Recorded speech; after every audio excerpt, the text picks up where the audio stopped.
Councillor Sullivan. Mr Mayor, I would like to disclose a conflict of interest in item 9.1 on the tonight's agenda. Thank you. 9.1. As if just give us a yell and we'll so I can vacate the room.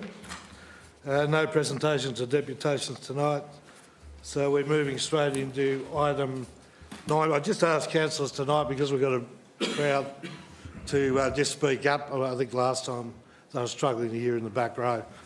Could be me too, so I'll try and yell a bit louder. So whilst the microphones are good on the recording, they're not so good at the back. So we'll move into 9.1. We've got some speakers, 3 to this item. Mr Mayor, I'd just like to, as yes. earlier on, just have a conflict in this matter. So Thank you. Thank you, Councillor Sullivan. We'll just wait till Councillor Sullivan leaves the room and we'll shut the door and...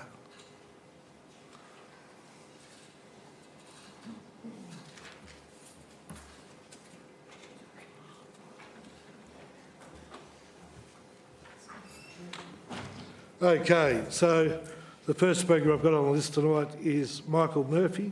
Is Michael here? Yes, please. So if you go there and just push the button in front of the microphone. Now you've got 3 minutes and we'll give you... 3 minutes? We'll give you a bit of extra time to sum up. I will need substantially more than 3 minutes. Well, I'm sorry about that, but that's what you get, so... First, I'd like to ask if there's any documents relating to the subdivision that I don't have in my possession that should be in my possession. Can I have them now, please? I'm unaware of any documents for the last planning. Are there any other documents relating to this or pertaining to this item? No. Sorry. We'll start off with this one here. Little house on the prairie. Lovely photograph. It's been doctored. The person who has submitted this document has a CV that you know, you could almost want to know if why would he run an underhanded photograph like this? With respect... Point of order, Mr Mayor. Yeah, it's been skewed. With respect, Mr Murphy. It's been skewed sideways. With respect, Mr Murphy, we're quite happy to hear your case as the objector, but we can't personalise it. This photograph has been doctored. It shows an empty paddock where this house is going to be built. Next to it, it shows my shed.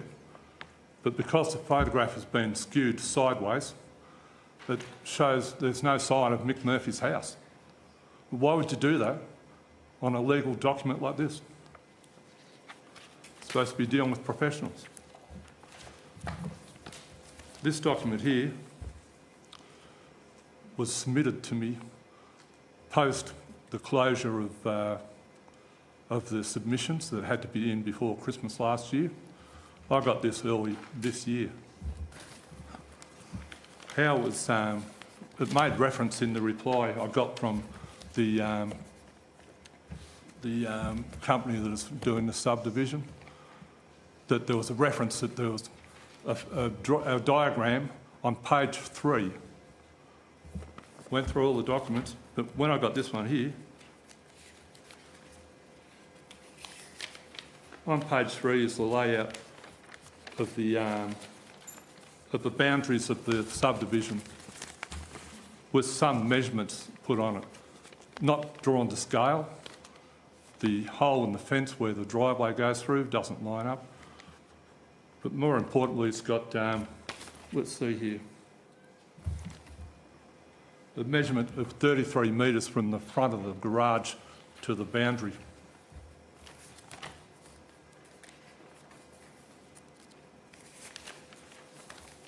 A few pages on, we come to this next diagram here. We'll call this a magic circle. Now, I asked the council to explain to me what was the significance of this 150-metre circle. And I'm still to get a reply from the council or from the people who have been submitting this submission. So is this, you people have dealt with this before. What is the 150-metre circle? What does it signify? Does Mr. it mean Murphy, anything? Do you want to explain your objection? I've given you more time. Yes. But if you just outline your objection, please. What is the 150 millimetre Is that your objection? circle? And why, if it's of any importance, why isn't it drawn to scale? And as you can see from this circle, it cuts a swathe right through 3/4 of my machinery shed, my working machinery shed. So let's just call this circle the circle of contention. Obviously, if there's no explanation going to be given by anyone else, I'm going to say that this 150 Well, I'm metre just going to circle, pull you up, Mr. this Murphy. 150 metre Mr. Murphy, circle, I'm just going to pull you up for a second. What we'll do, we'll listen to your objection, and if there's some questions that come from that objection, one being what the circle is, I'm sure the councillors will ask that question. But I just need to get to your objection, please. yes. So as you can see, this circle cuts cuts right through the middle of my, or 3/4 of my shed is inside this circle. What the submitters are saying that my house, even though you can't see it in the photograph because it's been doctored out, is outside of that circle. So again, I'm asking what the 150 metre circle is. And later on, there's also other measurements here. Now, the circle is supposed to, seems to admit from the centre of the house. Yet on this drawing here, it says that the house is 33 metres to the outside from the front of the garage to my boundary. Now, 150 metres, half of that is 75 metres. When you look at this, where the centre of the circle is, just doesn't meet up. It's been drawn out of proportion. So for this to be submitted as an application for a subdivision, it's just crap. It's just an artist's impression. Yeah, I'm really trying hard here, Mr. Murphy, to get an objection to the actual. My objection is that the house is in the wrong position, and it's too close to my boundary. And I said, I bought my property as a freestanding property with no encumbrances around it. And I'm very happy that I've got that house like that. It suited me perfectly. Now, because of this subdivision, my house has now been downgraded from a rural property to an urban estate. So, and I now have to live under conditions that anyone here living in Ballan would have to. And that's not what I built my property for. This is an incursion onto my privacy. And so this whole proposal is a blatant forgery. Oh, and the whole thing should be worthy of a trip to the fraud squad. Mr. Murphy, please. I was more than happy to listen to the objection. I was very clear that we can't be personalising this. Yes. And part of that is I don't think we can make those allegations. So What is there anything else allegations? in closing, is there anything you want to close with in terms of your objection? And then we'll hear from the other parties. Yeah.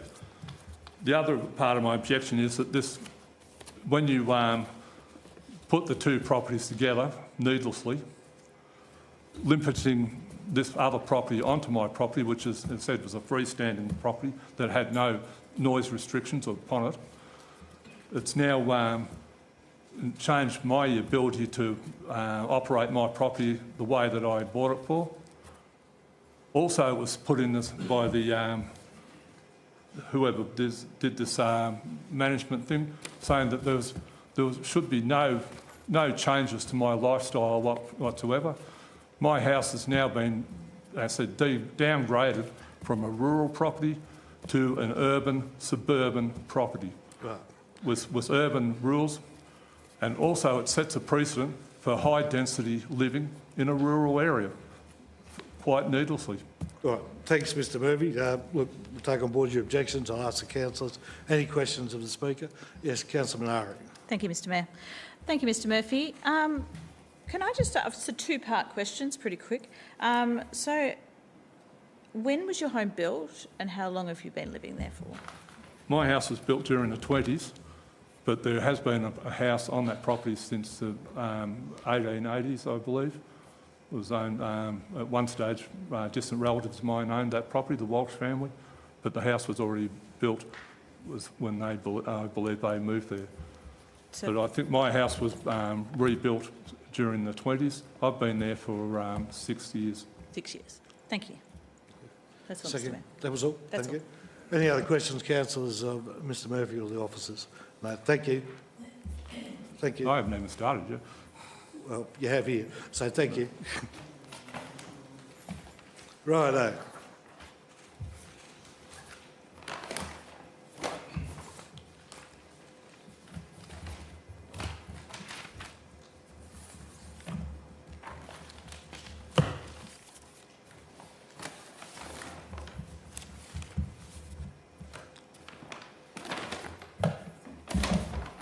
Thank you. Now, we'll ask Wendy Kidd, please. Thank you. Good evening, Mr Mayor, councillors and council officers. My name is Wendy. I'm from Land Subdivision Specialist. I'm the applicant acting on behalf of the owners of the site, Neville Quinlan, and his son Tom and daughter-in-law Rhiannon, just sitting here behind me. Firstly, I'd like to thank the Mayor and the councillors who have taken their time to discuss the application with Tom over the past few days, and to the councillors who made the time to meet Tom on site. We are very appreciative. I understand you have all been briefed by council officers with regard to the application, and I'm here tonight to provide some further context on the Quinlan's farming operations and the application being considered. The Quinlan's family own and operate more than 250 hectares of prime agricultural land, all within the Moorabool Shire. They use their property for intensive agricultural activities, including crop raising, where they grow and harvest over 7,000 tonnes of potatoes per year, as well as breeding, prime lamb and beef cattle for meat production. The Quinlan's farms have been in their ownership dating back to 1857 when they migrated to Australia. Neville, the current owner of the property, is a 5th generation farmer and Tom is a 6th generation farmer, and together they manage all operations of their farm 24 hours a day, 7 days a week, as is required for farming and intensive agriculture. Both Neville and Tom have lived on their farms all of their lives, and the subject site is located in the middle of the family's land holdings, where most of their farming operations occur from. The site is home to one of the most productive potato growing soils in Australia and is a key soil for the potato industry. The farm is a large-scale business employing 5 full-time employees and 6 additional seasonal workers. Tom has been living with Neville on the farm for 10 years now and has been transitioning into the farm management role over this period, and will soon be taking over the senior management reins so Neville can take a step back and enjoy life away from the farm in the short to medium future. Tom has very recently been married, and the time has come for Tom and his wife Rhiannon to move out of Neville's home into their own home. It's essential that he remains living on the farm to ensure effective and efficient property management and, of course, be there for farming emergencies day and night. There are no other homes on any of the other Quinlan farms that Tom and his wife can move into, and it is not an option for them to live off-site and commute. As is farming life, he is required and needed on-site 24 hours, 7 days. The proposal is essential and critical for succession planning of the family's farming business and will ensure the continuation of intergenerational farming for the forever future. One thing I want to make clear about this proposal is that we are not proposing any new lots. We are simply shifting or realigning the boundary of 2 existing 20-hectare separate titles to create a smaller 2-hectare property for Tom's residence and farm shed, which will in turn create a larger balanced farming lot with an area of 38 hectares. This proposal also protects the large dam and irrigation infrastructure on the property. The dam and infrastructure provides much needed irrigation to many of the Quinlan's other farms. The current layout of the 2 titles splits the dam in half, which is a result of a historic inappropriate subdivision of the site prior to the Quinlan's purchasing the property. The proposed re-subdivision will enable the dam's protection, and once complete, the dam will wholly be contained within the one larger farming lot. The proposed smaller lot that will contain the dwelling for Tom's family has been specifically sited in an area that cannot be irrigated and is the driest and stoniest part of the farming property. The location and the size of the property was selected to ensure that no prime agricultural land is lost by the development. Tom has no intention of reselling a lot with the new dwelling on it and is solely and legitimately doing this to meet agricultural management requirements of the property and of the family's broader farming enterprise.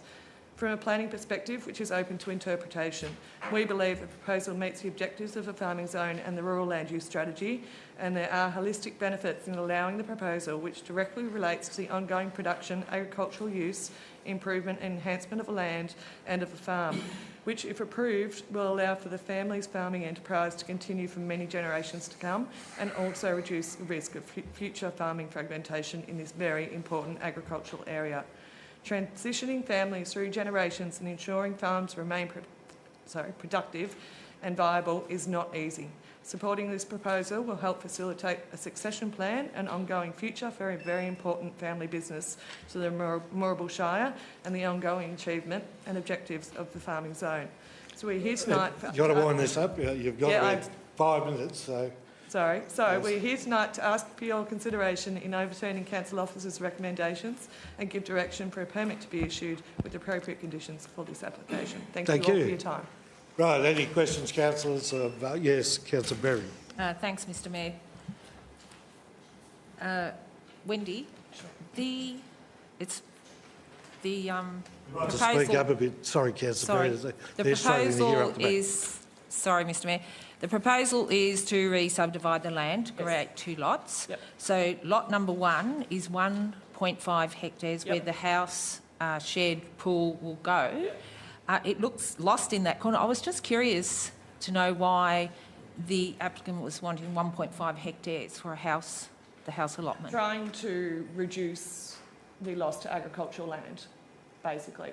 That area is not able to be irrigated at the moment and is the stoniest point of the land, so they really can't farm it at the moment. So they don't want to go any bigger because they would be losing prime agricultural land for farming purposes. Yeah, no problem. I wasn't considering it bigger. I was thinking the 1.5 hectares seemed big for what the house allotment, the shed and the pool, that there is quite a bit of space outside. I'd say that's come from direction of council planning management and council planners in pre-application discussions to say that it needed to be larger than smaller. Thank you. It would have come from that. Thanks, Wendy. Thank you, Councillor. Any other questions, councillors? You got another question? Just to ask officers. Yes. So just the 1.5 hectare allotment, did that suggestion to the applicant come as the need to have a large allotment like that? So through the chair, no. The lot size should only be dictated by the building area, shedding and any waste disposal area. So we wouldn't actually specify a minimum area of 1.5 hectares. Okay, thank you. I'm sure they'd be happy to reduce the size of the lot if council is happy with that. Right. No, that's okay. Okay, councillors, any other questions of the Speaker or of officers? No? Thank you, you're excused. Now we're going to have Tom and Neville Quinlan, please.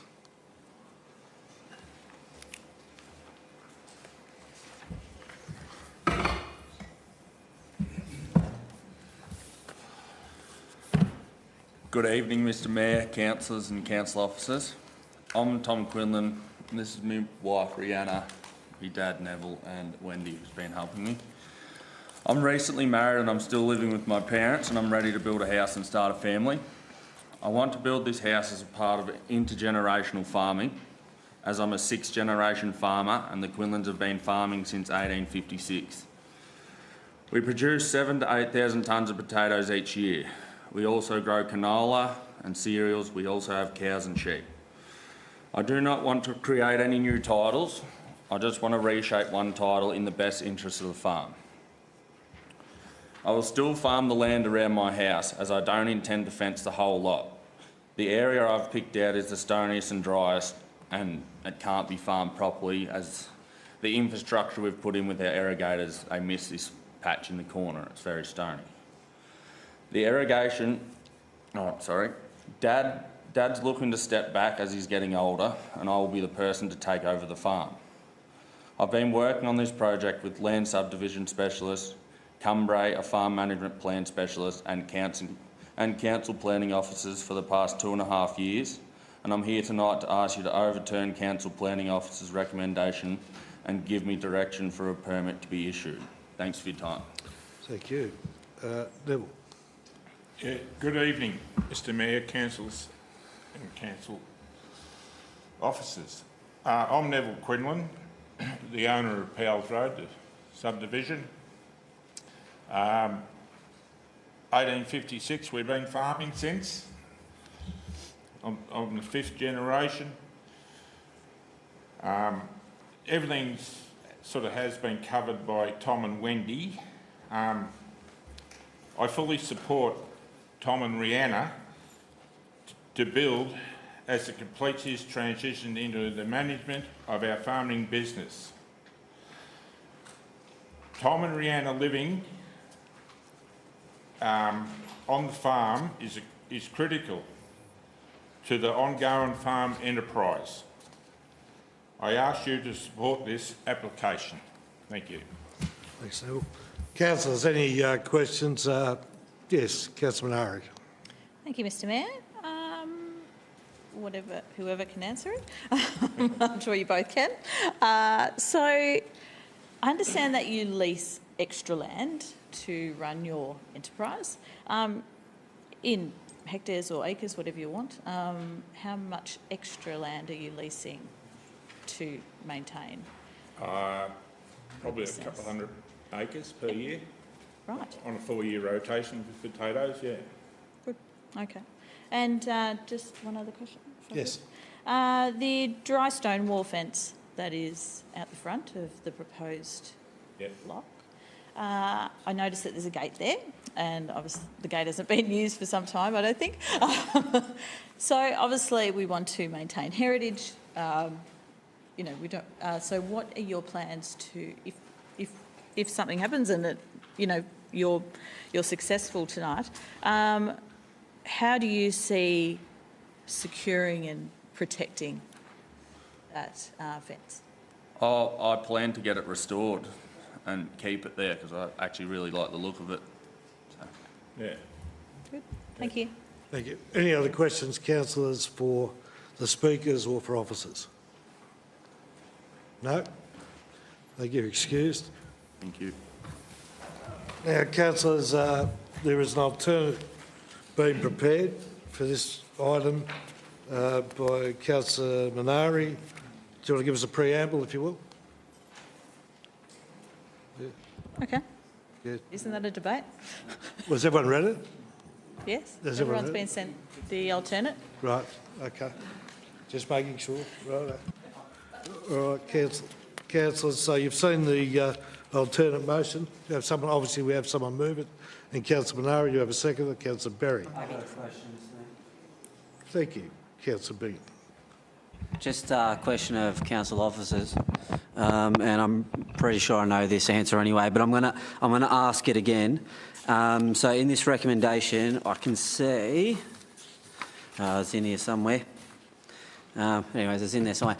I just want to be very clear that in this recommendation, it does not permit that second larger lot to be subdivided in the future, and if that land was sold in the future, the new owners could not make any application of that kind. Is that correct?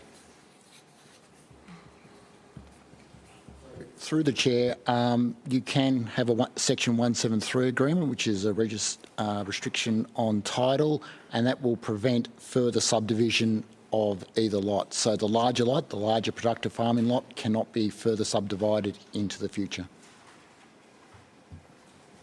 Councillor Bingham, just turn your microphone on too when you speak. Sorry.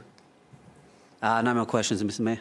Thank you. So it's moved by Councillor Minari, seconded by Councillor Berry. Is there any dissent? Those in favour? The motion's carried. Thank you. Now, if you want to leave in between items, it's probably a good time. Yeah, the alternate motion's been carried.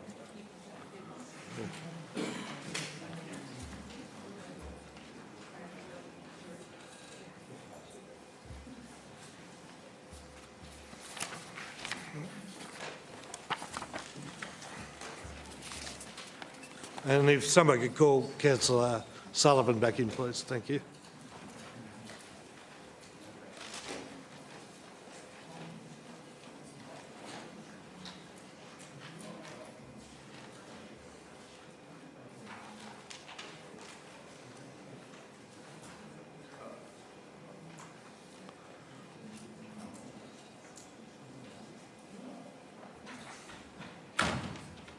We'll just wait for governance to resume. Thank you, Councillor Sullivan. Right, we'll move on to item 9.2, use and development of a second dwelling at 57 Camerons Lane, Berrenburg. We have one speaker to this item, being the applicant, Simone Laurie. Is Simone here? Oh, there you are.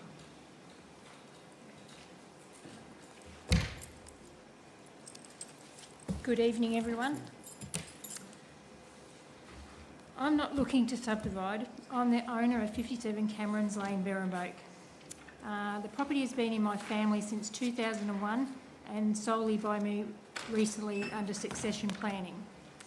The land has never been used to its capacity, is now in a state that it cannot be managed by me. I'm turning 57 this year. I have plans for tourism, ecotourism, and the farm management plan that I've entered into will show those things, and as well as I've got a town planning submissions also been done.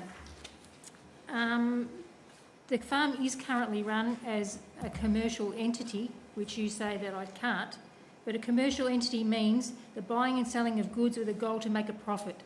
I think if you're running a farm, that should be your end game, to make a profit from what you're farming.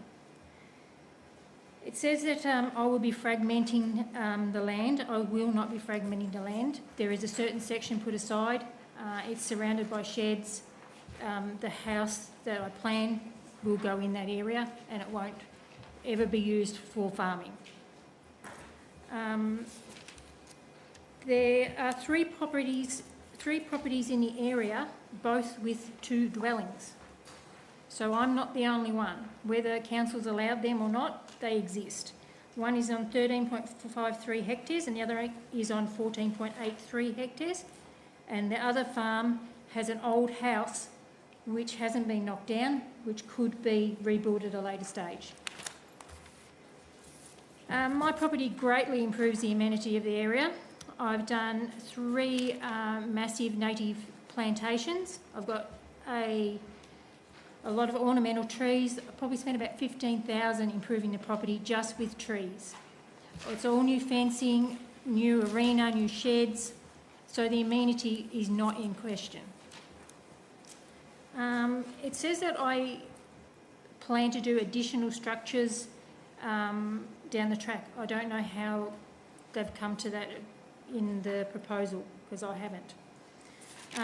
We breed and show horses. We breed cattle, and we farm. So certain grass plantations and seed.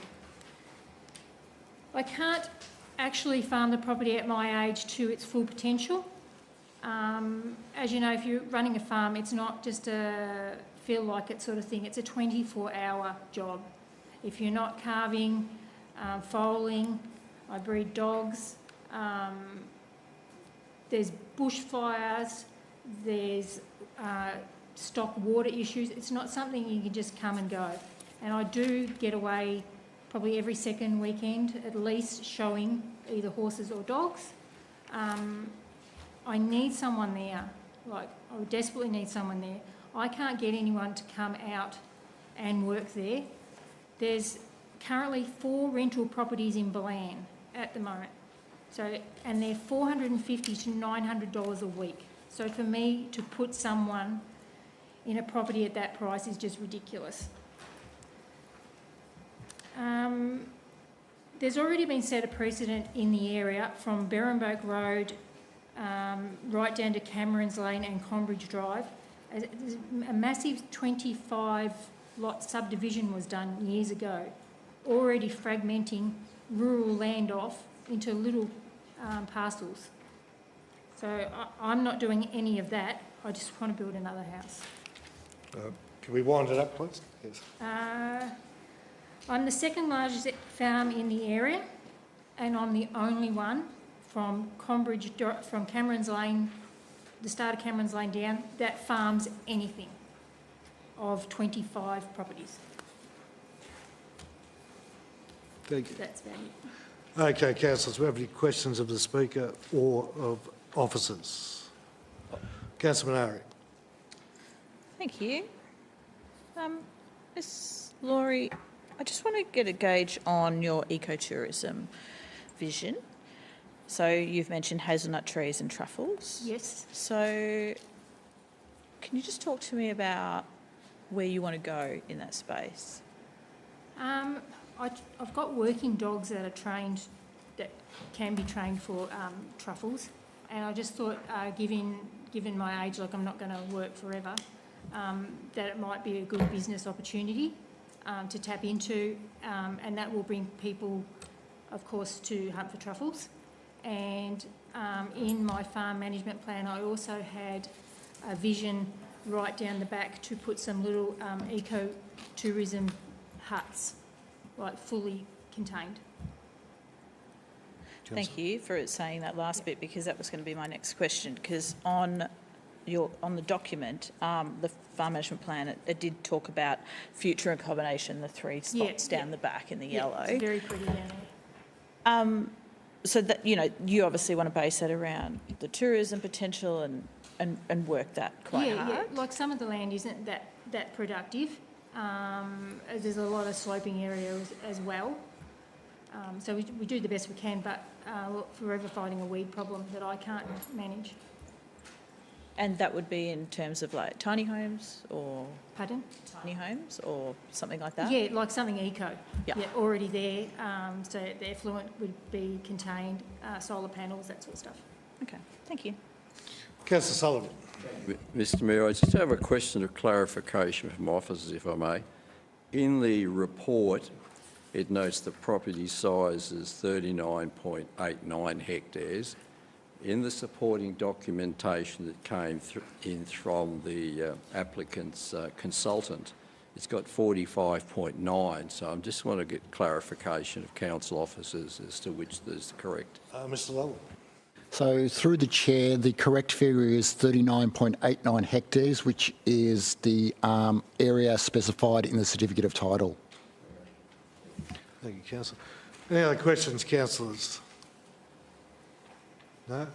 I've just got a quick question. You said at the end of your presentation there was no future buildings to be built, yet in your presentation you said you were going to build some cabins, is that correct? Yeah, that's right down the back, like it's in my farm management plan for a one-day thing if we ever get the house.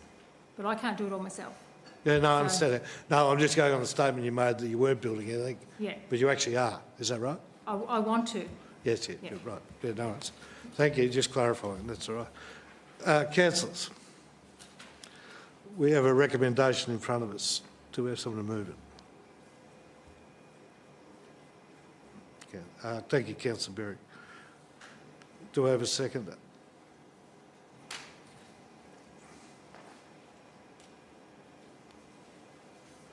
The motion lapses. Yes. Yes, you may. So Councillor Berry moved the recommendation from officers? Yes. Yep, just asking that question. Yes. So without a seconder, the motion lapses. So, Government, thank you. Through the chair, that's correct. If there's no seconder, the motion lapses. That's it. Oh, you are? You want to second it? Right. We do have a seconder now, Government. So, is there any dissent? Those in favour? So carried. Thank you. That's it.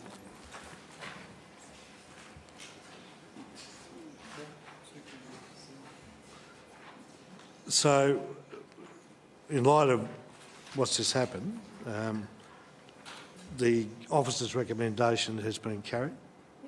So, that's where we're at. All right, thank you very much. Thank for your you. time. Yes, yes. Right. Okay, we move on to item 9.3, and this is the development of 10 dwellings and removal of vegetation at 86 Atkinson Street and 83 Eddles Street, Balan. We have a number of speakers. The first one being, if I could ask Lisa McKenzie, please, to come to the table.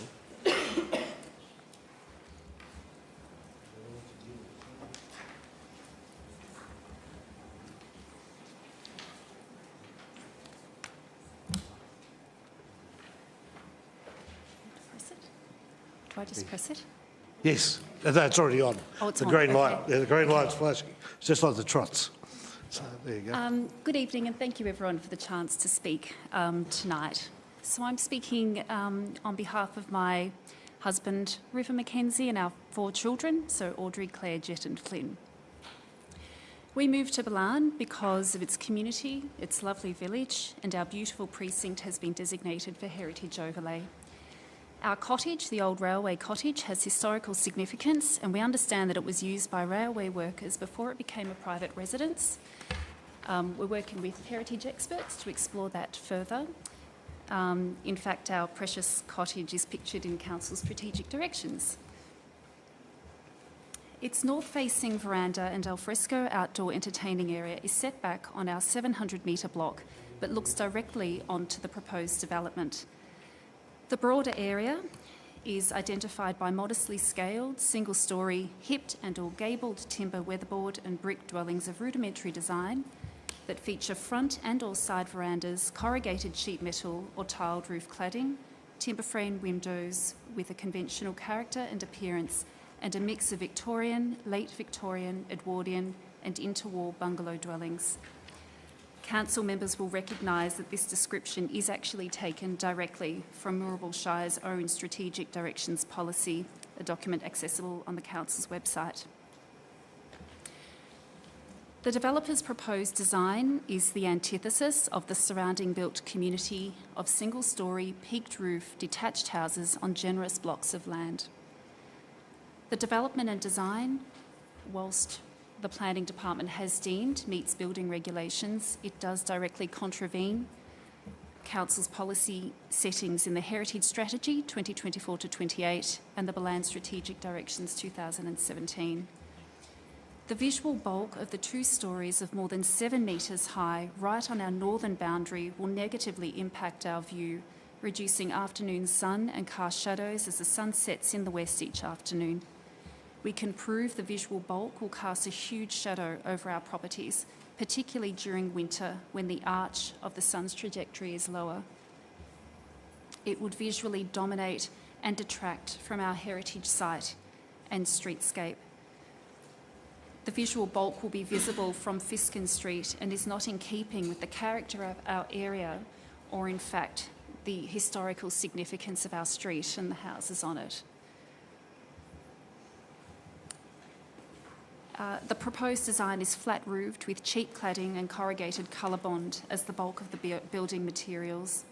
The design of predominantly single-bedroom units immediately excludes families and elderly and other people with different needs and differing abilities. Due to the bedroom being on the 2nd storey, it probably best suits short-term renters. A straight driveway between Atkinson and Edol Street would also create a through road and shortcut that the public could use. It's very disruptive to our lifestyle that we really cherish. The Council's in receipt of our objections, so I'm not going to occupy too much of your time, but I do have a couple of questions for DAC. In the event that Council supports this application based on legal advice, I ask that Council please share its legal advice with the objectors. Council can, of course, waiver its legal privilege over the advice. I do feel it's important that objectors understand the scope of the legal advice. For example, does the legal advice address heritage overlay? The second question, there's a real concern about it being built on a water catchment area, and there are permeable pavers which can meet building regulations, but independent advice that I've sought from different builders, they say it doesn't work, and there's a risk that there can be water leaking onto other properties, which is a real worry for us, for our heritage homes and gardens that we do put a lot of love into. So my second question, can council indemnify landholders for water damage to our properties from surface flooding caused by decreased permeability due to overbuild? These are questions that councillors can ask of officers, but I'll take that on board. Thank you. Thanks for your presentation. Are there... Sorry, I do just have one more You've thing. been going for about 5 minutes. Everyone. But you could, if you can wind it up, please. Sure. I just want to say that we do welcome investment in our community, but we are asking for support to put in place a design that doesn't ruin residents' lifestyles and is something that the Old Town Balan can be proud of in years to come. Thank you. Thank you so much. Thank you. Just if you stay for a second, any questions, councillors, of the Speaker or of officers? Councillor Berry. Thanks, Mr Mayor. I have a question for officers. At what stage is the heritage overlay process at that includes Fiskin Street and Lisa and the other objectors' properties that back onto this development? Mr Bazootout. Thank you, Mr Mayor. I assume we're talking about a West Mirabel heritage study. So that is concluding exhibition, and following exhibition there will be a report back to council with the submissions, and then council will take a decision if the submissions can't be resolved, whether they request a panel or whether they abandon the amendment. So I can give you precise timelines. I haven't got it in front of me, but a report will be coming back to council following the exhibition period, which I assume will close fairly soon. Supposed to be soon, sorry, does that be soon? Yeah, so the exhibition period, I haven't got it in front of me, but I think that's closing very soon. And then following the exhibition period, a report will be prepared for council to bring all the submissions back to council to consider those submissions and potentially request a panel. So what we're saying is it's not in place yet. It's not in the planning scheme as yet. It shouldn't be considered as being in place. Yeah, So thank you. Thank you. Any other questions, councillors, of the Speaker or of officers? No? Thank you. Thank you. Right. Now, if I could call on Shania Bond and Sharon Malone, please.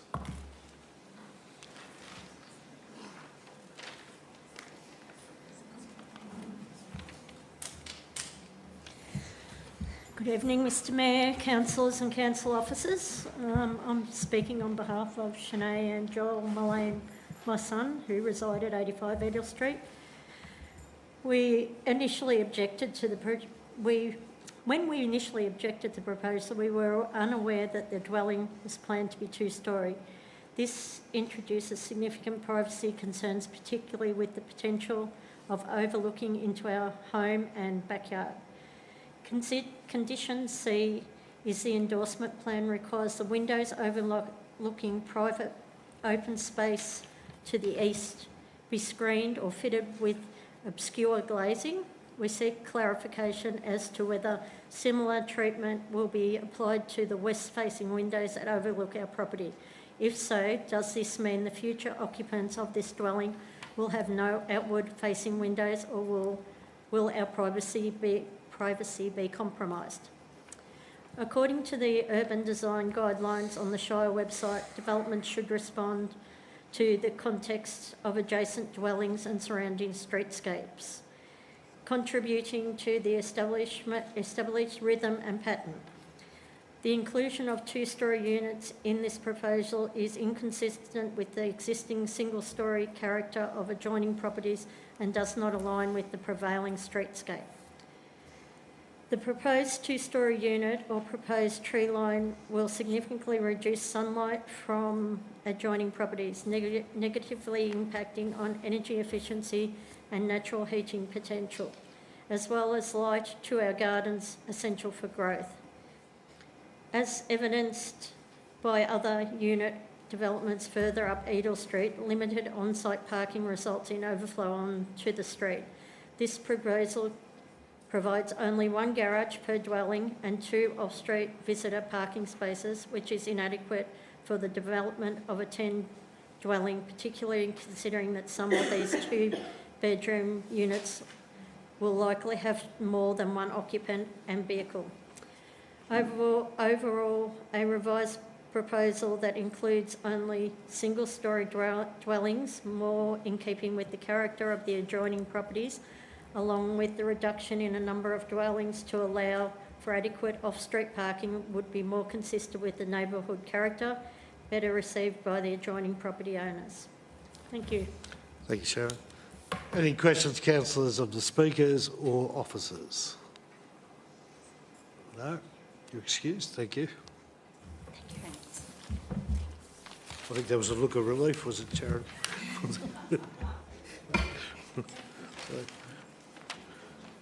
Okay, now if Lana Golinsky, I hope I pronounced that right.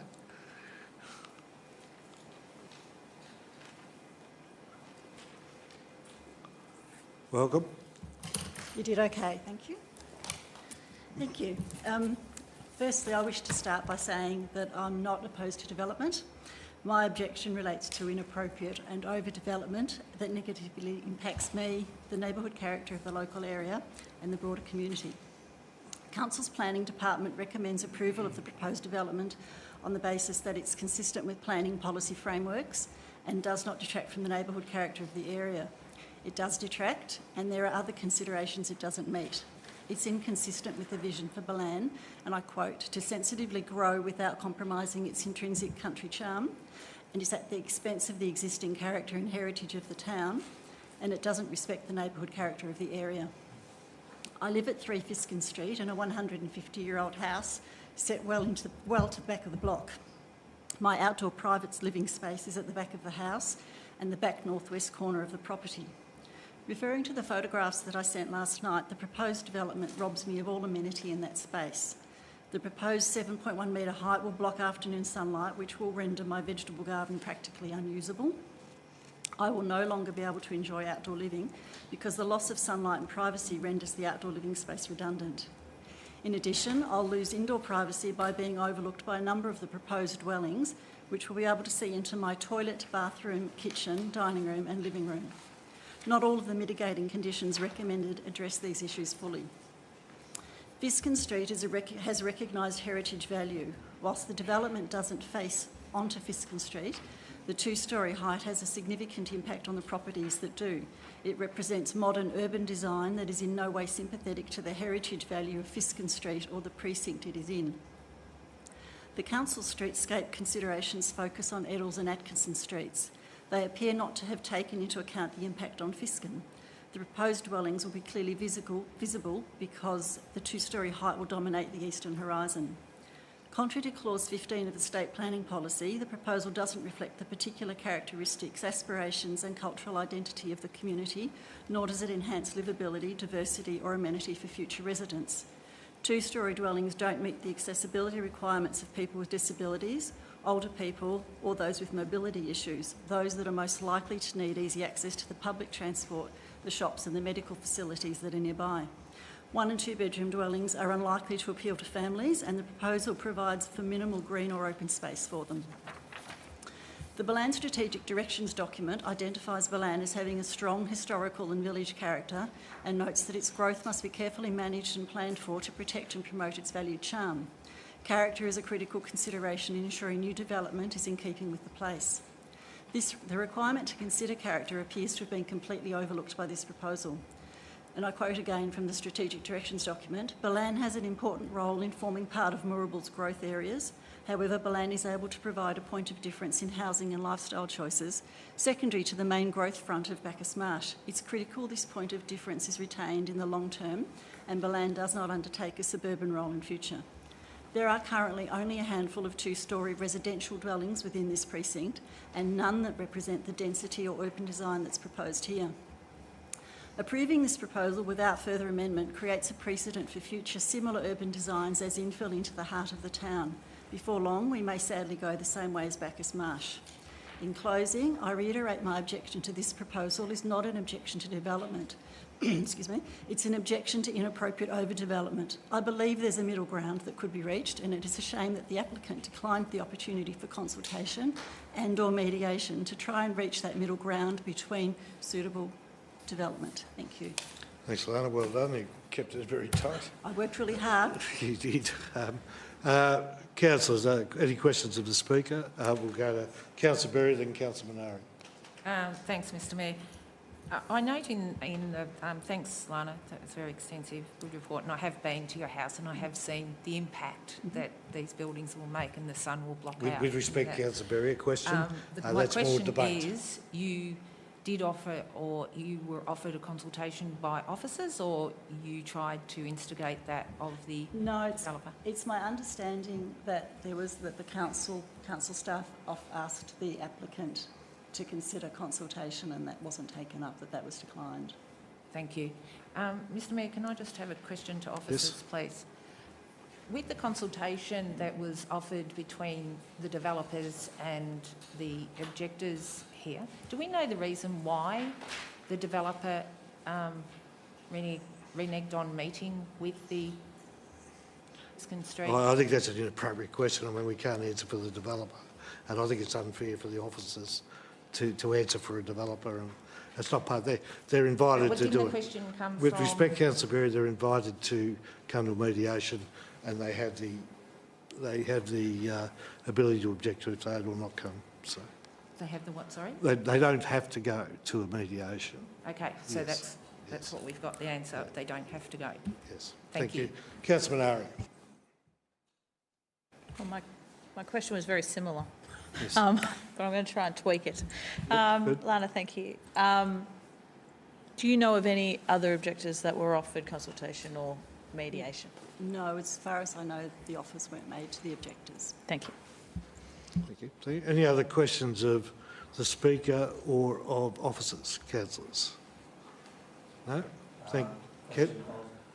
Councillor Bingham. Question of the officers, Mr Mayor. Thank you. So I have no questions to the Speaker, sorry. I was trying to enlarge this, but I can't, it's not the computer. So the West, because a lot of these objections were based around privacy issues. So the west-facing windows, if there is any, because it's a bit... Are they obscure as well?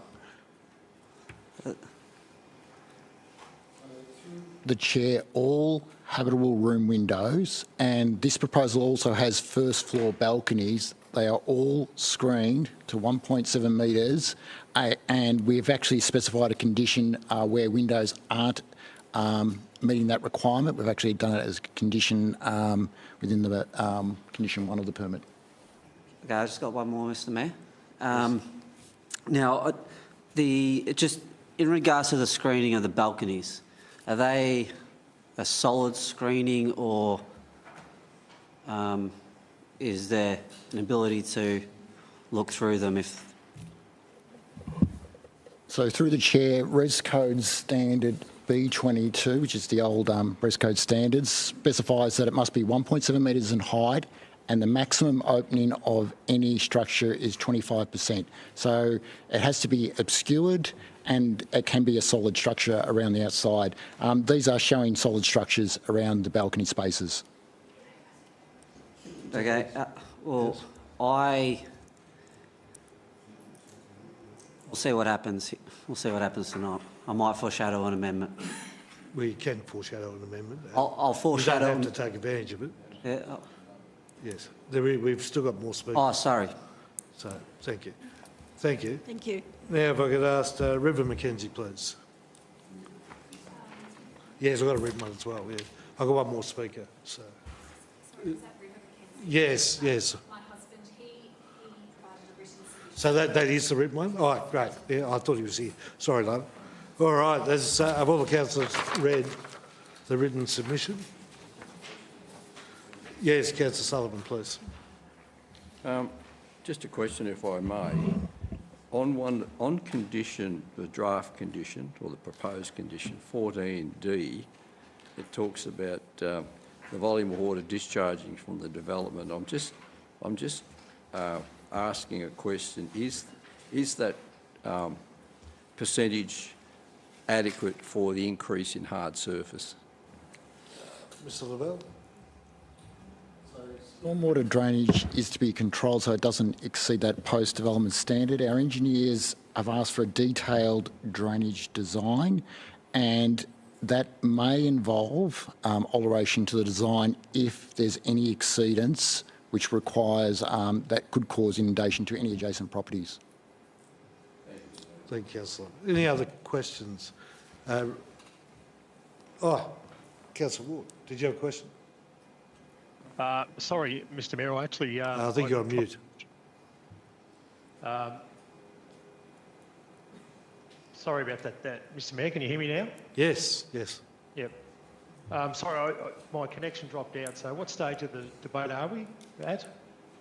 No, we're still asking questions regarding the letter that was written by or typed by River Mackenzie.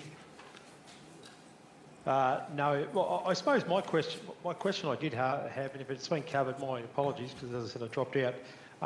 My understanding was the applicants were notified of the proposed development on the 20th December, but then were unable to obtain some of the necessary information to assess it because of the closure. Can I get confirmation from officers, Mr Mayor, of when the advice was sent out and if all the advice was sent to the neighbouring residents? Mr Bezuidenhout, is that yours? Oh, right, yep.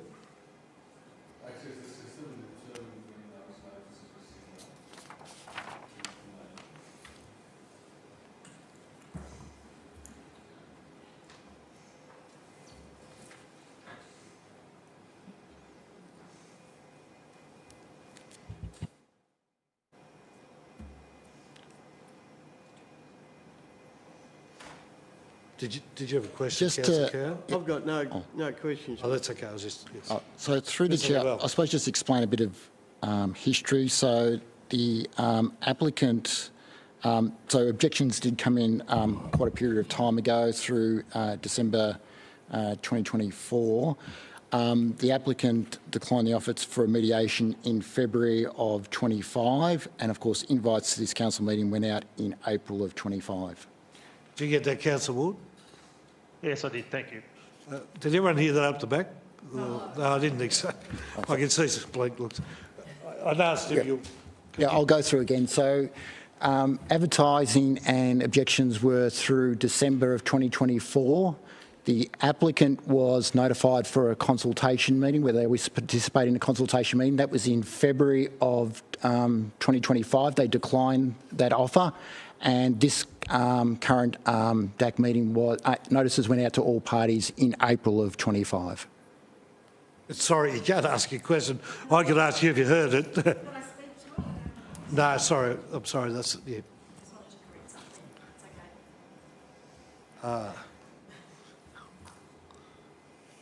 Give me a question. Or was there a problem with the timing? Yes, a slight one. Right. So I'm going to allow it only because of we didn't hear what was going on. So sorry. Yes. Just to say, the objectors received the letters on the 20th of December, so we didn't have the whole month to view them, and the council offices were closed for 2 weeks, and not all of the documents were on the website on the 20th. More documents appeared at a later date. Thank you.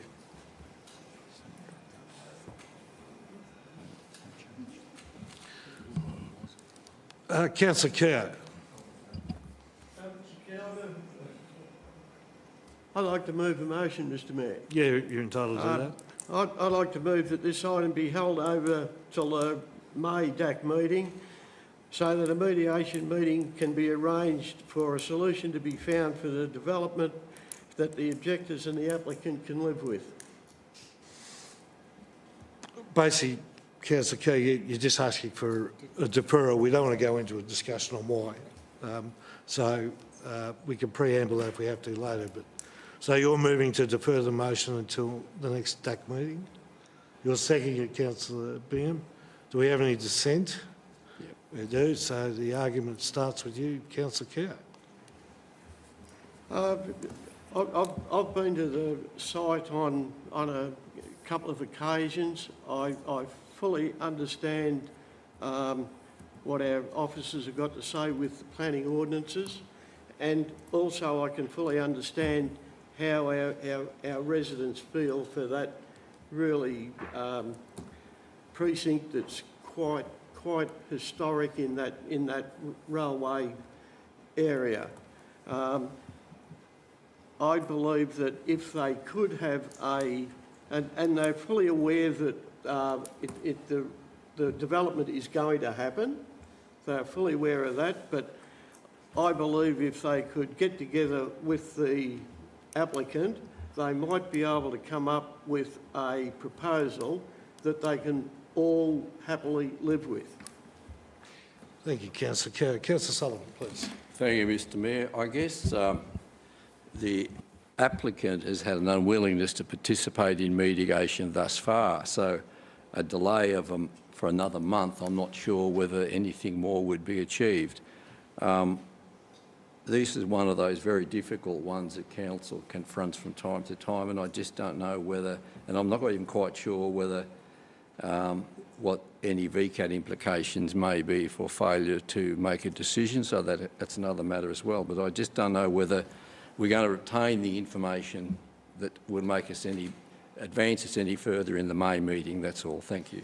Thank you, Councillor Sullivan. Just before we go to Ken, I'll just ask a question. Was there any time frame issues with the month, the extra month, in terms of a decision? So through the chair, the application has passed the 60-day time limit, so the applicant does have the ability to lodge a failure to determine within the prescribed time to VCAT. Thank you. Councillor Bingham. Thank you, Mr Mayor. Is it all right if I just ask one question? This determines whether or not I pull my second, because the motion has changed. So is it just... You can't actually do that. So you have to... We're in the middle of a debate. Well, you can debate as a seconder for the deferral, or say nothing. And then you can ask a question after you've done that. So, I'm just conscious the recommendation may not just be a straight referral, because I want to make it clear that I'm not in favour of forcing the applicant to mediate, because he's already declined. Yeah, you've seconded the item, so your argument or your debate should be in terms of whether we defer the item or not. All the other stuff is superfluous. What I want to hear from you is if you have a debate that supports the argument to defer. Okay. All right. Yeah, I'm seconding to defer. I'll make that clear. So I did originally foreshadow that I was going to make an amendment, but due to hearing that latest input, I think it's only fair that we give the applicant more time to look through the documents and object. Thank you. Now, you had a question as well before we go to the next. Councillor Bingham, you said you had a question. Mr Mayor, my question was just to the original move. He was talking about forcing the applicant to have mediation with the objectors. He's already declined. I'm glad you didn't get that out, because he would have been shut down. So, right. Any other councillors wish to speak for or against? Councillor Berry. Thanks, Mr Mayor. Look, I'm in favour of the deferral because they missed out on those 2 weeks over Christmas, and also it'll give it's only a month till the May meeting. It might give the heritage information a little bit of clout coming through, so the Fiskin people know where they're at with that overlay. Yeah, so I would be in favour of a deferral. Thank you. Thank you. Any other councillors wish to speak for or against? Councillor Freeman. Thank you, Mr Mayor. Yes, look, I agree that there should be a deferral. They did miss the 2 weeks. And I just feel there could be an opportunity of a mediation if it was put forward, because hopefully something could come out of it. Sometimes you give a person a second chance, they might just go for it. Thank you. Thank you, Councillor Freeman. Any other councillors wish to speak for again? Councillor Minari. Oh, Councillor Ward, sorry. Councillor Ward. Thank you, Mr Mayor. Look, I'd heard that the residents had only been advised on the 20th of December, and that did concern me. So I was in favour of deferring this application, but in light of Councillor Sullivan's question to the officers, noting that a further delay may allow this to go straight to VCAT because Council has failed to determine the matter, I'm actually now against a deferral. Okay, thank you. Any other councillors? We only have 2 left. Wish to speak for or against? Councillor Minari. We're in a bit of a pickle because... A pickle? Well, whatever we do, we're going to, it's a challenging situation we're in. Like Councillor Ward mentioned, we're going to get in trouble from VCAT.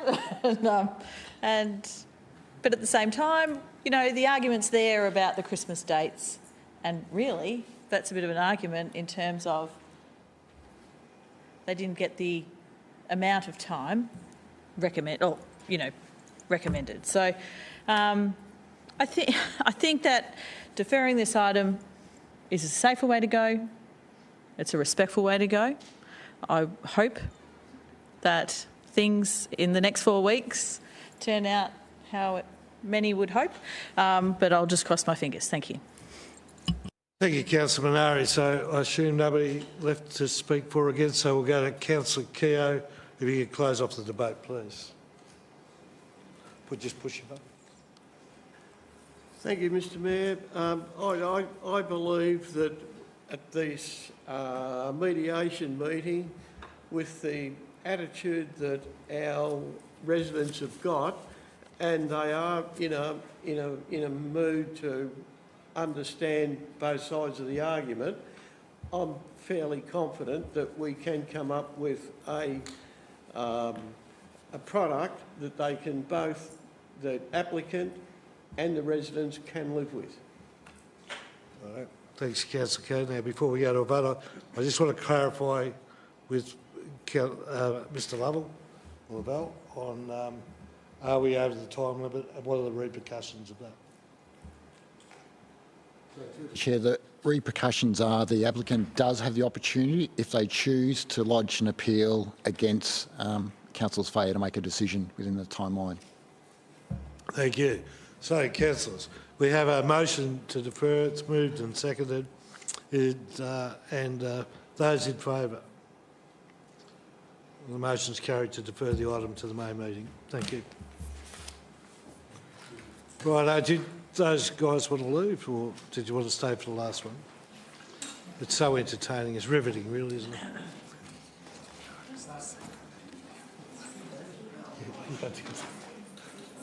Yes.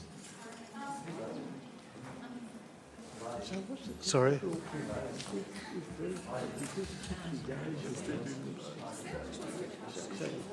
But we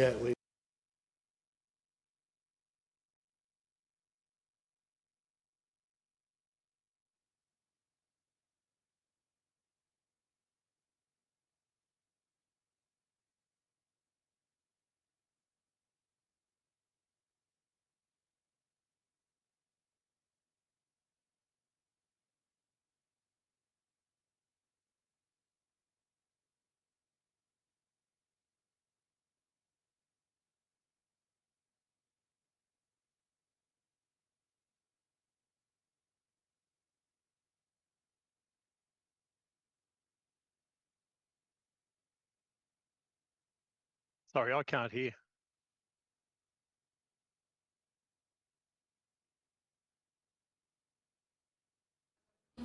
Sorry. Sorry, I was just going to say I can't hear. Yeah, right. The list I have, you're not. I'm sorry. What was your name, just so I know next time? Karen Hawkes. Sorry. Karen Hawkes. Yes, of course. Yes. Yes. And I did register, and I did get the details back. So I'm just not. Yeah, we're on a wind-up. I mean, ultimately, this will come back anyway, so it's a deferral. So, yes. Okay? Thank you. Right. Sorry? Yes, we need someone to adjourn it. Sorry? I'm happy to move to adjourn 5 minutes. Yes, all right. Go over a second. Thank you. Those in favour? So carried. We still have one item to go, though. I'll just...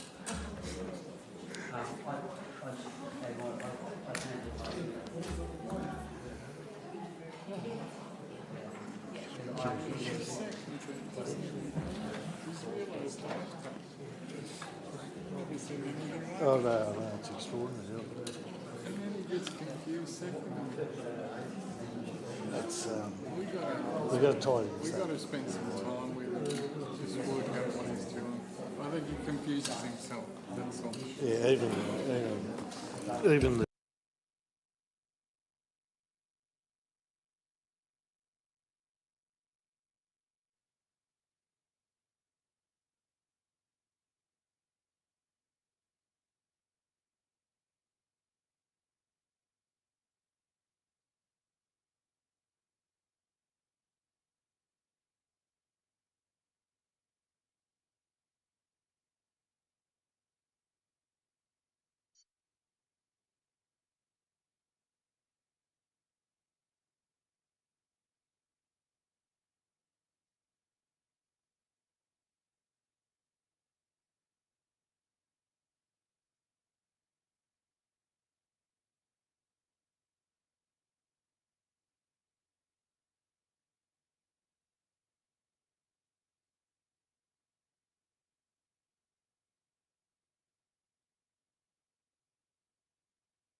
And sorry, I didn't have a green button on. Do you want me to repeat that? I'll just say it one more time. We're moving to 9.4, 18 lot subdivision, vegetation removal and creation of an easement at 58 Ingliston Road, Balan. We have a number of speakers, and if I could start, please, with Leanne Harrison, please.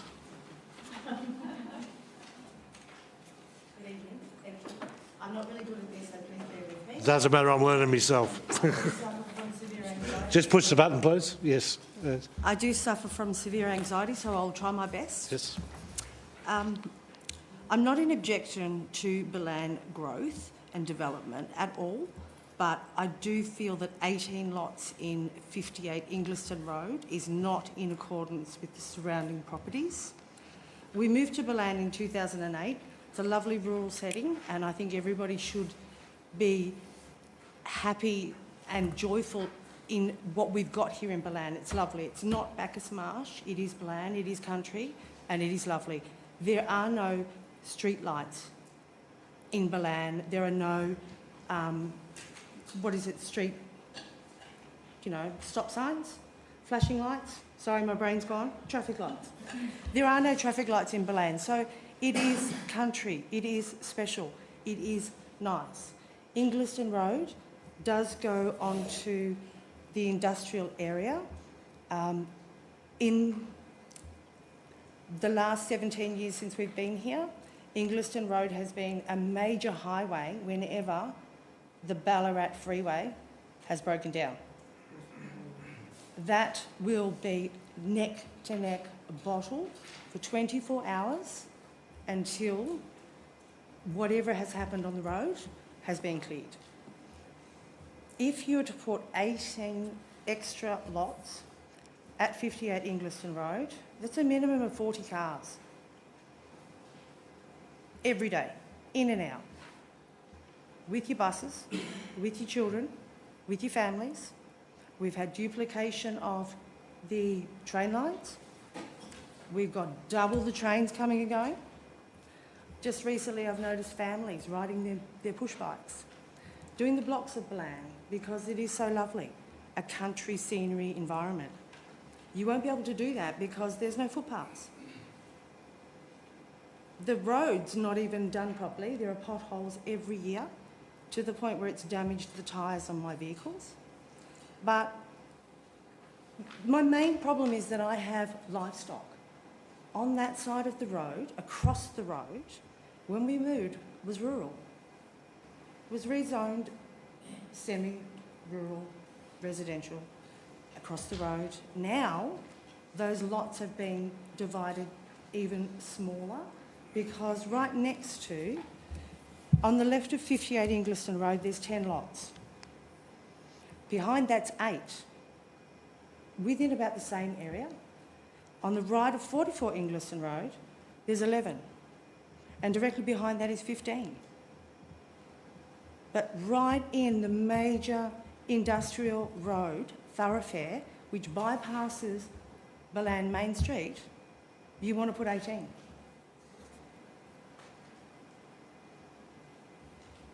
That's really big.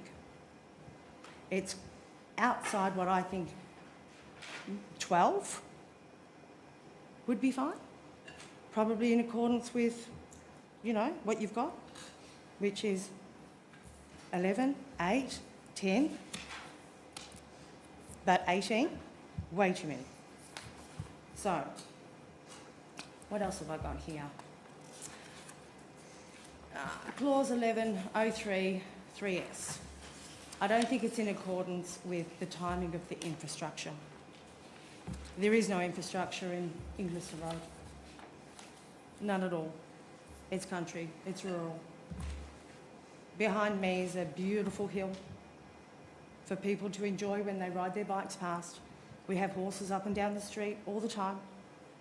So what I will get every day, in the morning and in the evening, are 40 cars looking straight up into my front door, spooking my horses, coming over across the road, seeing my horses, but I have to make sure that I have, you know, insurance to make sure that nobody else is injured. But the police can't even monitor the rev heads that are up and down the street every night, all night. You can't put speed humps. And if you sit out there every night between 10 and 2, count how many cars are burning out. I just think it's too much. Okay. Can I wind you up? Have you got anything to finish That's with? it, I'm done. No worries. Thank you. Thank you. Any questions, councillors, while you're there, of Speaker or of officers? No? Thank you. Righto, if I could have Arthur Chapman, please.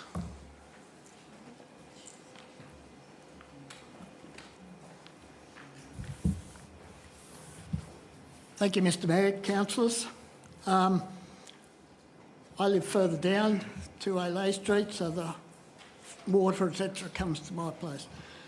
My issue with the development is that we're starting to get these individual developments one after another, and in isolation this development would look okay as far as flood, etc. But there's no mention of the impact in the broader picture. Council and Melbourne Water have a responsibility to consider existing flooding in the area as well as increased flooding due to climate change. Changes in development upstream, especially around the Balan Industrial Estate, where new pipes are being put down. The big one from Lucan the other month comes straight out, blows straight on the road, straight from their big new shed. And the development in the area must take into consideration the bigger picture in accordance with the Victorian Floodplain Management Strategy of 2017. I don't think this does. Current flooding across 44 Ingliston, which has consistently and repeatedly been raised with both Moorabool Shire Council and Melbourne Water, specifically the drain across 44 Ingliston from Lay Court to my place, is blocked. The water doesn't run through that drain anymore. It runs through the paddock and impacts on my place. So it's part of the whole drainage system that comes from this area. Upstream water should be diverted along Ingliston Road from the corner of Ingliston Road and Gillespie Lane to the Werribee River, right along Ingliston Road. There's plenty of room to do it, and it should go straight down there rather than try and push all this water back through the suburbs, back through people's backyards. It's crazy. The other one, during heavy rainfall, we get stuff coming down from the industrial estate and piling up against my fence and my neighbour's fence. Tins and rubbish, and some of it might be toxic, who knows. A retardation basin should be built to trap the water coming out of the Ballan industrial estate on the vacant lot, lot 48, on the corner of Gillespie Lane and Haddon Drive, as shown in a number of plans. Melbourne Water 8141. But which appears to have been ignored. And after heavy rain, all that stuff washes through where it should be trapped there. Both of these, the retardation basin and a drain along Ingliston Road, would alleviate a lot of the issues that will arise from future flooding on 58 Ingliston Road, as well as existing and future developments in the area. I know there are possible future developments planned in that whole area, and they should be taken as a collective, not individually. In summary, it is urgent that development on 58 Ingliston Road not be done without concomitantly fixing the drainage across 44 Ingliston Road, and one cannot be done without the other. Otherwise, we will have major flooding with water not channelled correctly and which will not fit with the Victoria Floodplain Management Plan. Thank you. Thank you. Councillors, any questions of the Speaker or of officers? No? Thank you. You're excused. Now, if I could have Maury Moss, please.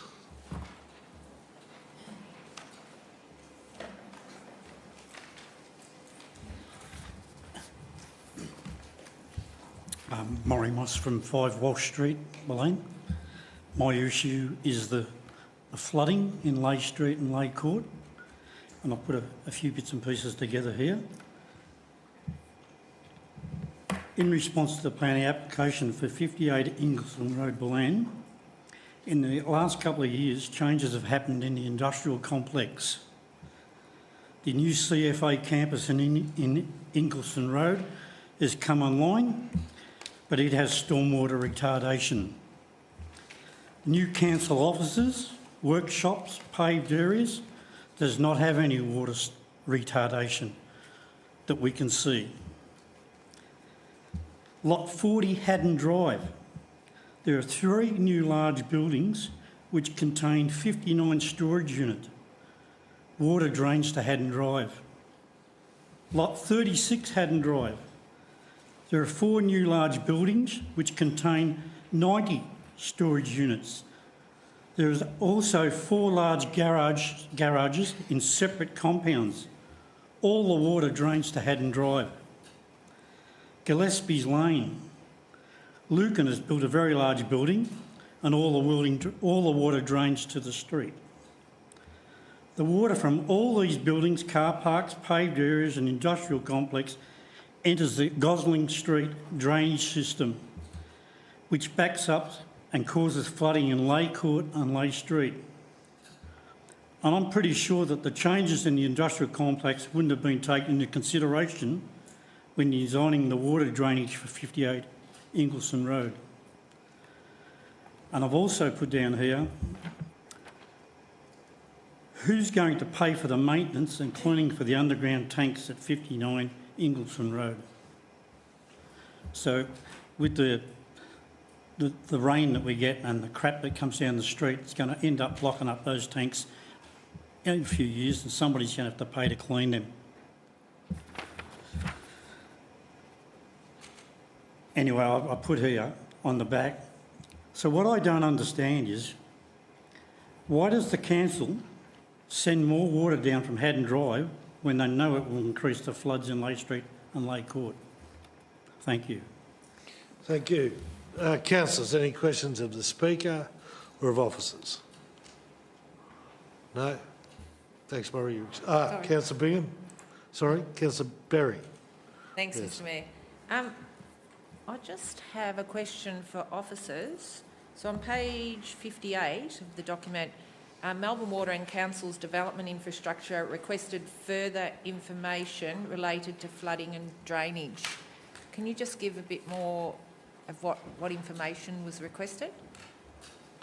So through the Chair, that was to do with the subject land, so how they would manage both flood risks, so that's overland flow through those eastern lots, and then how they would manage stormwater. So that's separate to flooding, that's how they'd manage stormwater so it wouldn't exceed post-development levels.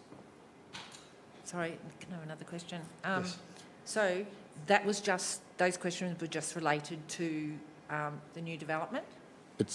So through the Chair, that is related to 58 Ingleson Street, the subject land. Yeah. Can I just ask a second question? Then, were there any further questions asked of Melbourne Water, given the issues that have been occurring in that area over 4 or 5 years? So through the Chair... So the continuation of the channel behind Leigh Court, which runs into that property area, into the new area?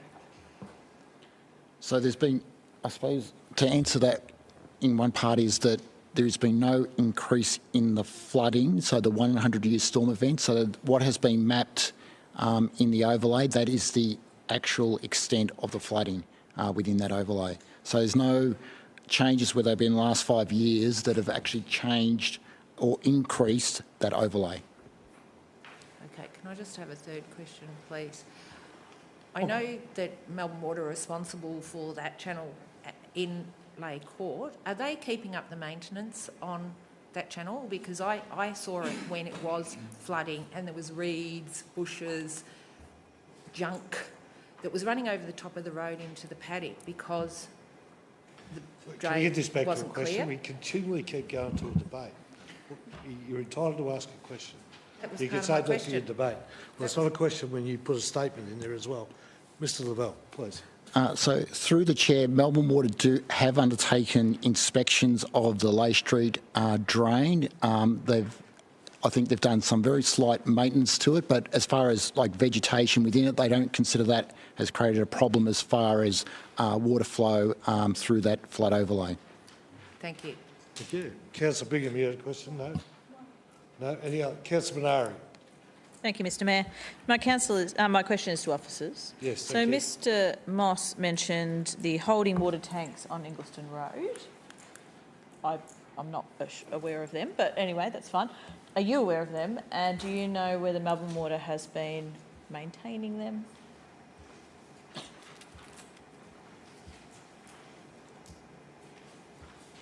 Could you just repeat the question so I just make sure? So Mr Moss mentioned there was holding water tanks of some... Is that the word you Going used, to be Mr Moss? in the new estate to hold all the water from the roofs. Sorry, and the they're road. going to It's come... going to flow into 2 underground tanks Yes. that we've been led to believe, and then it'll be drip feeded into the existing water system. Right. Can Sorry, we get back I to your misunderstood. question? Yes, right. So that's your So they're question. not there yet? Okay. Okay. Thank Any other questions, councillors, of officers or the Speaker? Thank you, Murray. I've bought colour photographs for the new councillors if they'd like to see the flooding. They may afterwards, yes. Righto. Now if I could have Rebecca Briscoe, please.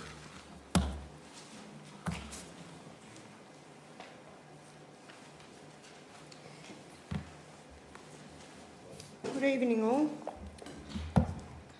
We are objecting to the 18 houses that want to be developed there, only because of the drainage system, the existing one. If the existing drainage system gets done, we don't care what gets built there. The property at 1 Walsh Street, we have photos. It's just on a normal rainy day, how much it floods, because it all banks up. There's just nowhere for the water to go but down on the back, in the backyards. So we're objecting to that until the drainage system gets fixed, and that's all we're. Thank you. Thank you. Councillors, any questions of the speakers or of the officers? No. Thank you.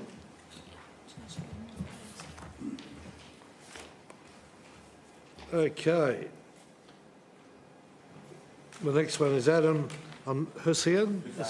That's it. Good evening, councillors.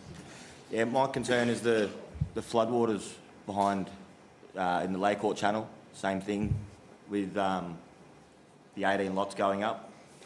It's already prone to flooding, and just worried about excessive water making it even worse than what it already is. Thank you. I'll hold you for a second, just see if we've got a question for you. Any questions? Councillor Minari, please. Thank you. Adam, do you mind telling me which place you reside? 7 Walsh Street, Balan. 7? Yep. Thank you. That's all. Thank you. Thanks. No other questions? Thank you. Any of officers? No? Righto. Now, if I could have Maurice Clements, please. No? No? No appearance? Right. Maurice Clements. No? Maurice? No? No? No? Right. Well, I'll leave it open if he arrives. So, now if I could have Terry and Rose Ozamick, please.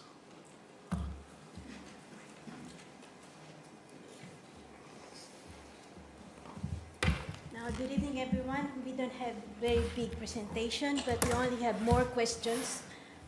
We live in 44 Ingliston Road, which is beside the 58. So you said that you're going to have an easement going to our property, and it's going on the middle of our property of 44 Ingliston Road, while there's already one going on Lay Street. So I don't know how much water you're going to bring into the property.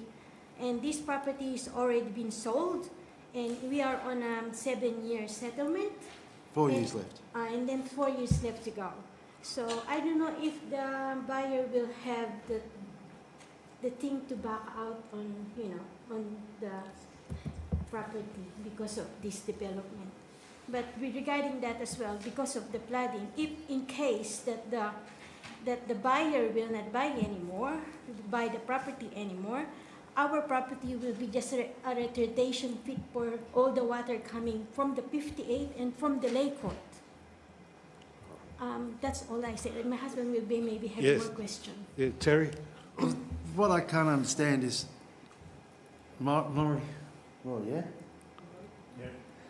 he was talking about the water running down and diverting all the flood water straight down Ingliston Road. You have got plenty of area there to do that. Why bring it across everyone else's properties? It doesn't make sense to me. You're going to put in retardation pits there when you should have put them in up the top where all the industrial is. But Terry, we're not the developer here. Yeah, I know, but the council ones went over budget and then couldn't afford to buy that land to make the retardation. Terry, let's get back to the job at hand. Right. You've got an objection. Let's talk about that. My objection is the fact that you're just flooding everyone else's property and none of you seem to give a stuff. Well, Terry, with respect, I think we do. That's why I don't think you do. Well, that's why this bloke last time. Oh, excuse me. Terry, Terry, let's get back to the objection, please. Come on. No, the floor's yours. Let's talk about the objection. All I want you to do is fix this properly.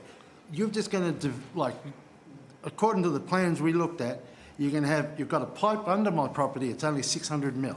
That thing should have been at least 1.2 metres to take away that flood water that comes down the front side. But no, you just put in a 600 mil pipe because you've had no money. Terry, I get what you're saying, but let's stick to the objection. Yeah, the objection is I don't want nothing done. No one's coming on my land to dig any trenches or do anything else. That's it. Right, that's fair enough. Right? That's my objection. It's not going to happen. Yeah, right. Okay, councillors, any questions? Councillor Berry and then Councillor Bingham. Thanks, Mr Mayor. Terry, so did you say, sorry I didn't catch it, you're from 44 Yes. Ingliston Road? So at the back of your property, have you got the pit? Yeah. Like, We've got a drain thing there. That actual pit that's there, that's meant to take the water away from that thing you've dug through there, right, is actually higher up than what that trench is. okay. So the water actually goes down underneath the concrete and washes away all the dirt. Then I end up with a bigger hole there, which comes up along the fence near his property. Yeah, at the back. All the dirt just washes away because no one's fixed anything properly. They went in there and put a tiny little pipe and thought they were going to fix everything. Right. Councillor Berry, yes. Thanks, Mr Mayor. Can I just have a question of officers? Is that pit the responsibility of councils or Melbourne Water?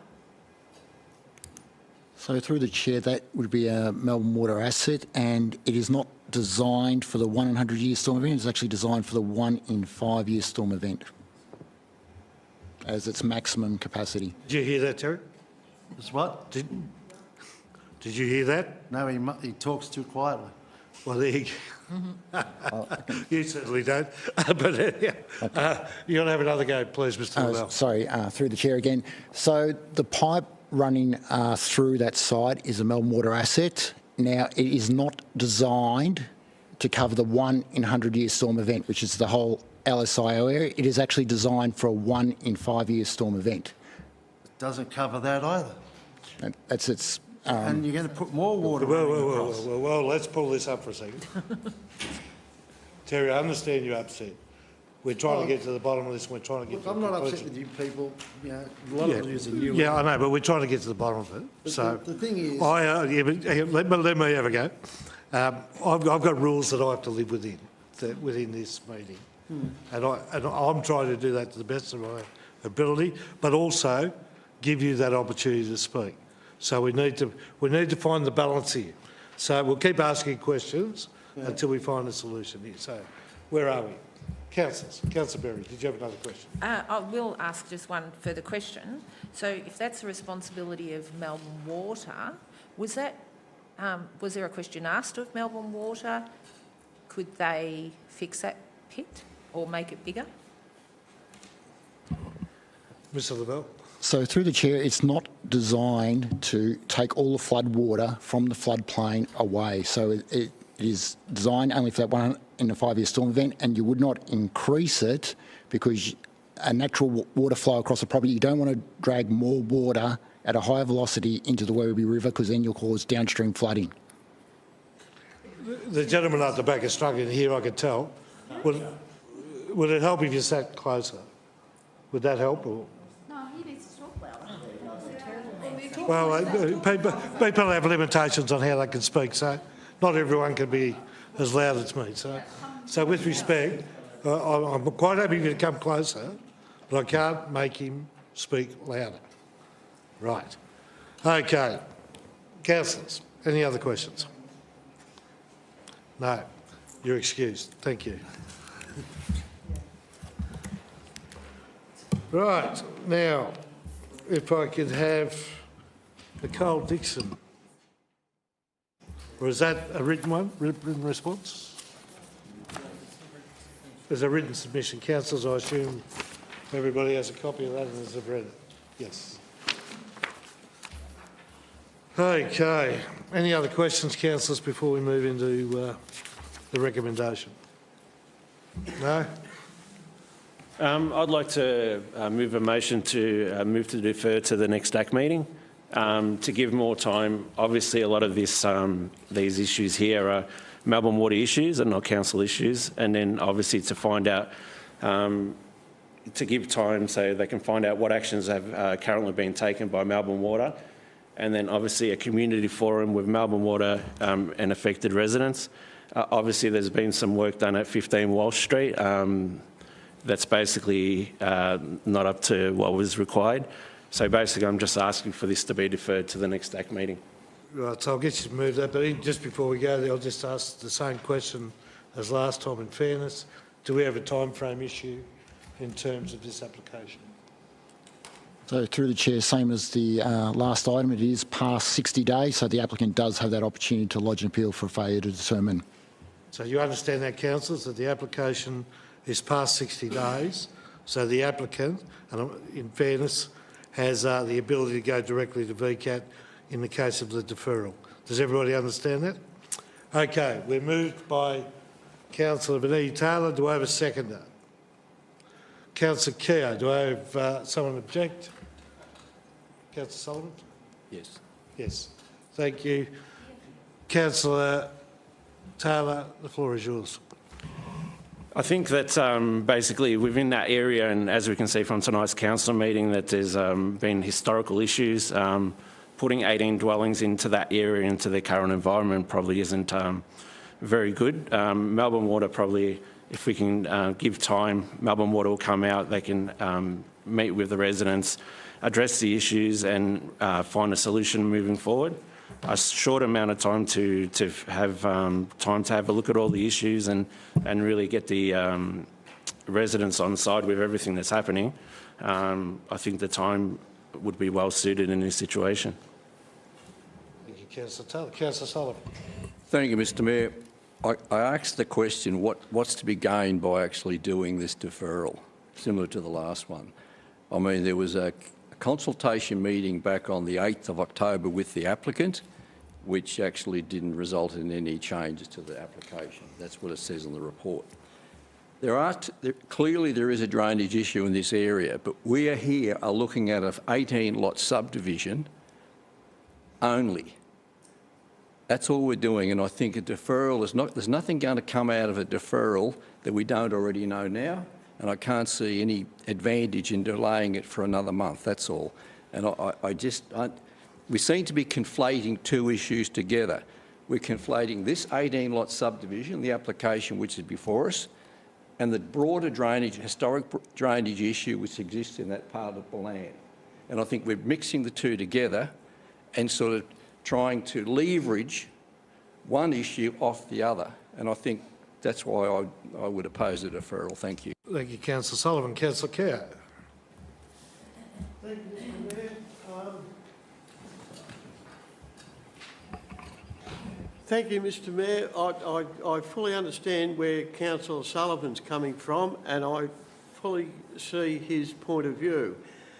However, the confusion that we've got over a main drain and council drainage in that area is extremely difficult to explain.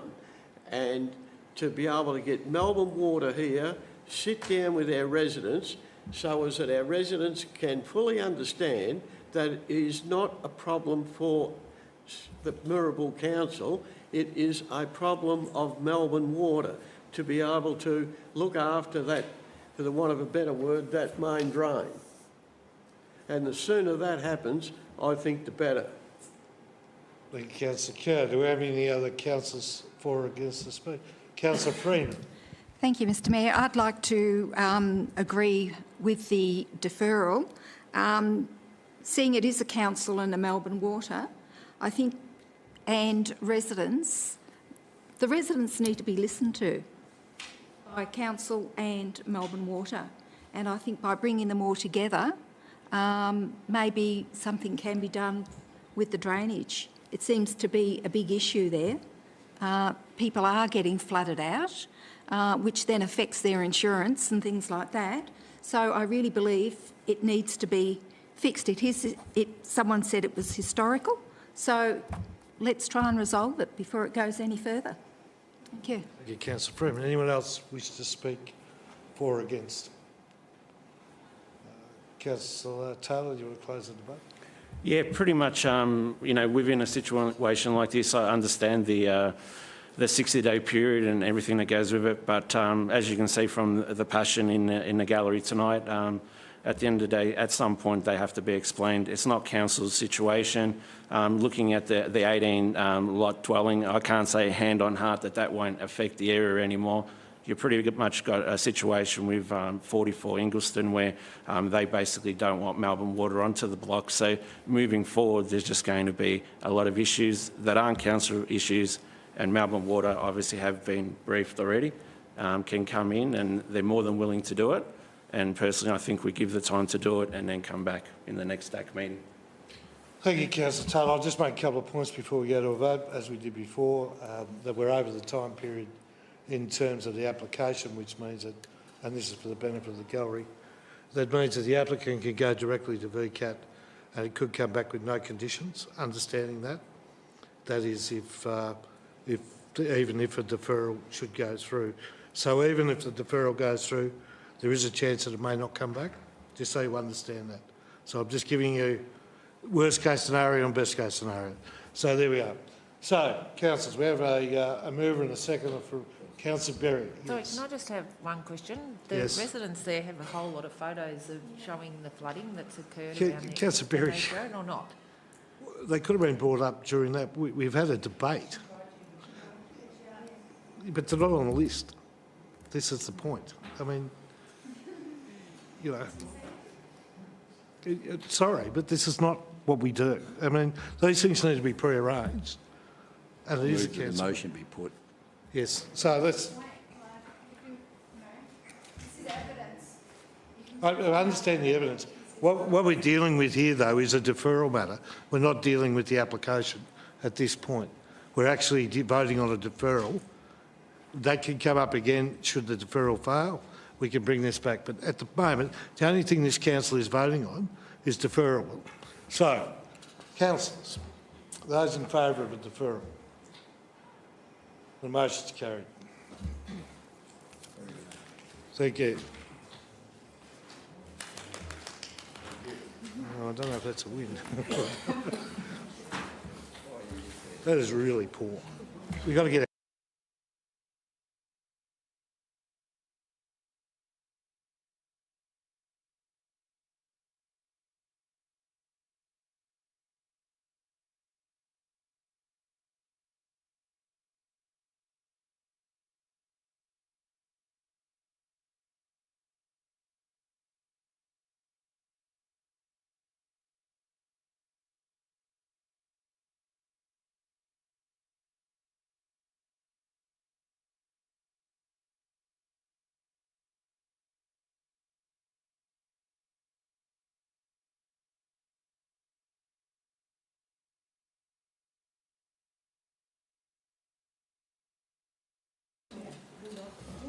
seriously. Right, there we go. Have updates on trends and other matters, please.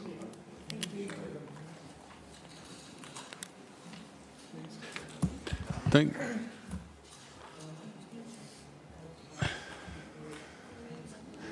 Mr. Bazood now. Thank you. Thank you, Mr. Mayor. No updates on issues and trends. Thank you. Righto. Any updates on VCAT decisions, please? No VCAT updates either. Right, thank you. Two pending. Righto. Any other business, council starting? We may as well. Councillor Sullivan? No other business, Mr. Mayor. Councillor Cow? No other business, Mr Mayor. Councillor Taylor? No other business. No other business, Mr Mayor. Councillor Freeman? No other business, Mr Mayor. Berry? No other business, Mr Mayor. Councillor Bingham? Councillor Ward? Yeah. No? You have some other business? Yeah, thank you, Mr Mayor. I just wanted a quick update from planning. Just in relation to the sound ball that we were going to approach Vic Roads again along the Western Freeway behind Hungry Jack's there. Just the state of that sound wall.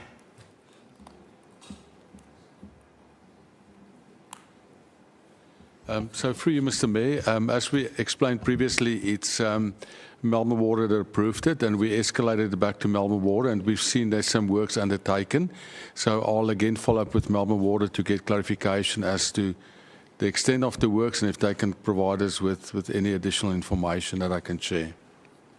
Thank you, Mr Mayor. I just got one more. I'd like yet another update, please, on that derelict building opposite the hospital in Backs Marsh. So, Mr. Mayor, we have provided formal correspondence. We've written to to the landowner, and that correspondence came back unattended to, and then we got some further follow-up addresses that we could use, and we've sent follow-up correspondence, and that was about, I would say, 2 weeks ago. Thank you. Councillor Ward, any other business? Nothing, no other business, No. Mr Mayor. Shake your head. No? You have? No. No other business. Sorry, I thought you could hear me. Righto, thank you. Righto, the next meeting is on the, what date are we on? 21st of May, and that brings the meeting to a close. Thank you.